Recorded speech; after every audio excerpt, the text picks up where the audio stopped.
viewers, welcome back to Early Years. Today's topic is about effective communication with the young children. Talking to children is actually very rewarding. You will be amazed at the way children can think, come up with new perspectives, and the way they speak. But sometimes it may not be very easy for us to make this communication really effective. It may be difficulty in getting their attention, or we may not be able to focus and listen closely to what the child is saying and things like that. So, talking and listening to the child is a daily ongoing thing. Why do we even need to do it consciously or make it effective? Because it makes the child a confident speaker. It makes them feel more secure and wanted. It strengthens the relationship between you and the child. The child will be a confident speaker, as I said, and a good communicator.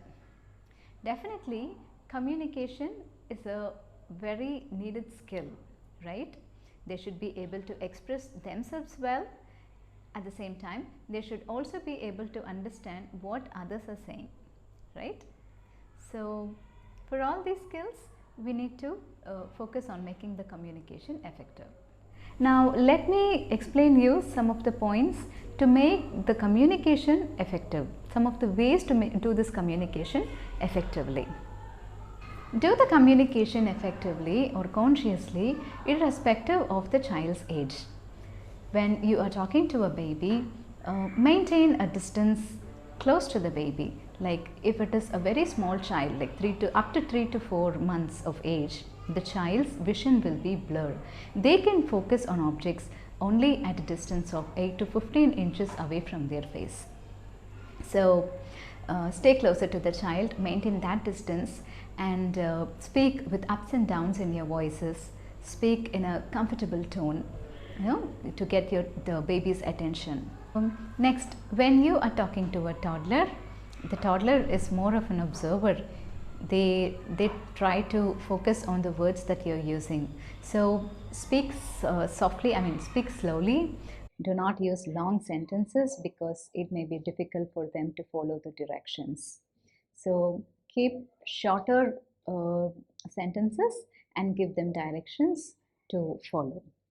Next, after the toddlerhood, when it comes to the preschooler, they have enough stored in their brains now. They have observed a lot, they have learnt a lot of new words. Now they want to put it into practice, really put it into practice, that they keep talking, keep on talking. So we definitely need a lot of patience there to listen to them closely and attentively. So again, let them speak because a lot of processing is happening in their brain. They try to make a lot of connections between the sentences or the things that they are trying to tell you. So have patience and listen to them. When talking to very young children, get down to their level, like go to their height, get all their attention when you're saying something, especially when you want to make certain things very clear to them, like giving them some firm instructions, or you want to set something clear to them.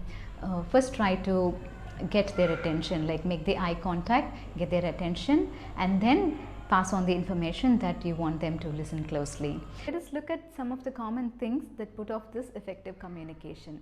Number one, often we lend our ears but not our attention or the mind to the children.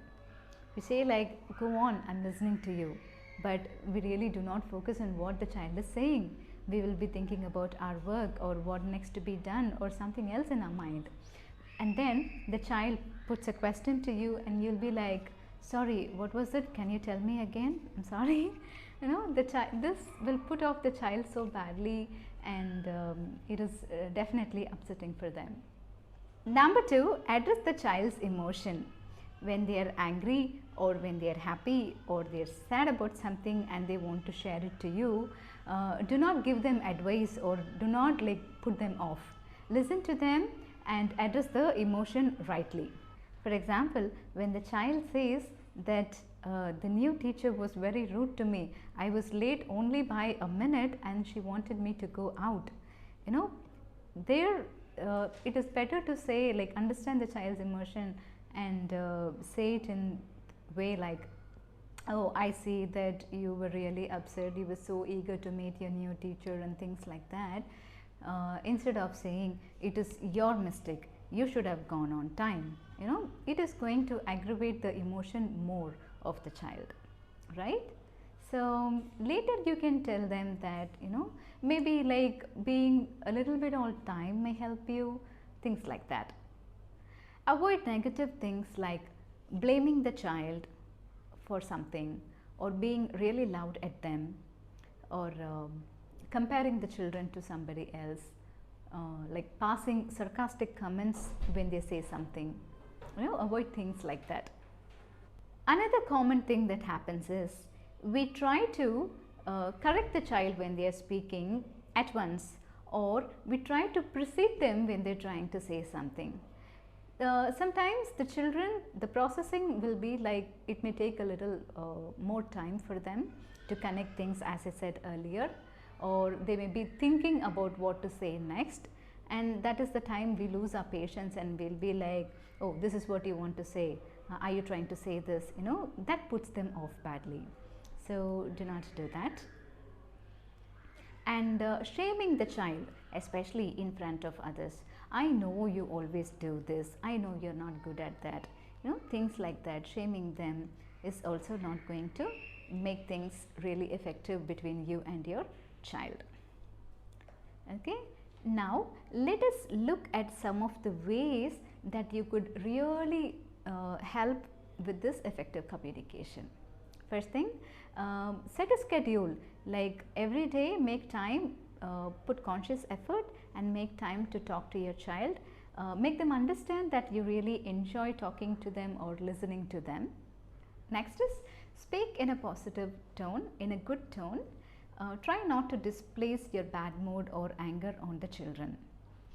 When you want to set limits, or when you want to set expectations from your child, communicate that in a firm tone. As I told you earlier, the firmness in your voice decides the seriousness of it. So in setting such limitations or setting some kind of expectations, you need to make the consequences very clear to the child. Like, if you are using some things and if you are failing to put them back in place, it is not going to be kept back by me. You have to do it, you are going to do it. This is the thing that you expect from the child. So for the first time, if you say like, you know, you really have to do it, otherwise I'm going to be mad at you and things like that. The second time, when the child is not putting the things back and you say, okay, this time I will do it for you, but next time onwards you have to do it, this is not going to work. And the third time, depending on your mood, you will be like, either you do it or you will be like really mad at the child. It is definitely not going to help the child to understand what is literally expected from them.